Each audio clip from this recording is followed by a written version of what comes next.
Good afternoon and welcome to my tutorial on Chartgizmo. This website is a one-stop shop to be able to build any type of charts or data displays that you would want. You have a free login on the right hand side of the page. After you just go to chartgizmo.com, you can create a free account. Unfortunately, with the free account, you get a lot of ad pop-ups, as you see me clicking one off right now. Today I'm just going to go in and show you how to create a quick chart that you could do for any math classes. Kids can take their charts, post them online, or just save it on any flash drive. So first thing you do, you just click on the charts, and then you can see a chart that I previously made. I could go into that, but I want to start a new chart today, so I'm going to click the new chart button. You see the interactive is very easy to follow. You get a nice preview on the right hand side of what your chart will look like. So we're just going to start with the chart type. I'm going to choose a 3D bar graph just because I like the look of the 3D. The chart title, you can change your colors in here. The color changing options can vary from bright to dynamic, and then you can just take this little arrow and move it anywhere on the screen to pick whatever color you want. I'm going to put the title in blue. Click OK to save it, and now you can see my chart title is now in blue. You can add any comments you want. You can label the axes. So it's just a good way to start to teach the kid between the X and Y axes and what everything represents. And if you want to be very clear in class, you can have dependent and independent.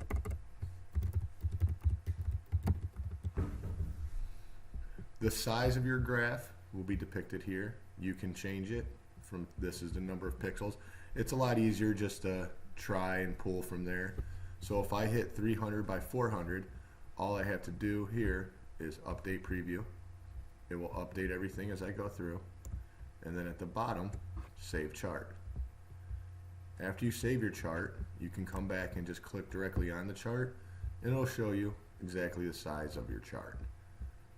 So let's say that was a little bit too small for me, and I wanted to make it a little bit taller. I can go in here, change the height. Now I'll be at 400 pixels by 500 pixels by 400 pixels. I'll update the preview, and then I'll click on the preview, and you notice this is a little bit longer now. I don't really need it to be that, so I'm going to go back and change it to 300. You can pick your background colors also. Right now my background color is default white. Let's say I wanted my background to be black though. Just click on background color, click OK, and now you have a new background. You can also have this is the background of the plot of actual inside the graph. I'm just going to leave it blue on white for right now. There's a lot of options inside here. I'm not going to go through every one, but you can have your plot orientation. Vertical is typical, label orientation horizontal. So if I wanted to change it, it could just change the names this way and they would write vertically. The legend is hidden. The item labels I'll show. So since this is a 3D bar chart, your item labels, it's just the name of each category. Auto included, yes, it shows the 0. Now this is how we actually get into building our chart. You can see you have your name here. Label 1 would be for the first category. So let's say I want to do a chart for different types of music. We'll do country, pop, and classical. And let's say I was asking the students in my class, what's your favorite type of music? Let's say we get 10 to vote for country, 15 vote for pop, and I've got 2 kids that let's say we have 3 students that like classical. Now we just do exactly what we did before. Save your chart, update preview, and then click on it to see the difference.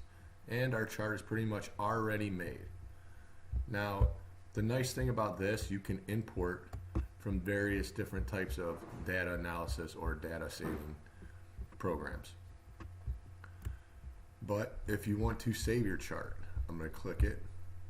Now when it's here, You can right click it, you can save it as. You can create a web link to it, which this has built in as a feature, but right now I'm just going to save it as a desktop. So I go to my desktop, file name, music chart, and it will be saved on my desktop.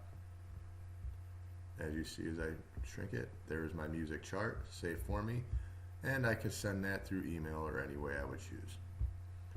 This was just a quick discussion of how to use Chartgizmo. There's a lot of other features that you can dive into.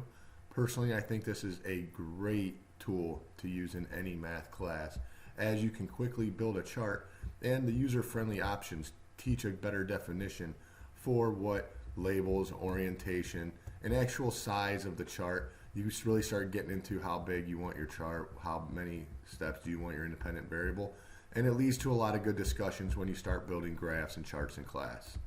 Thank you for your time.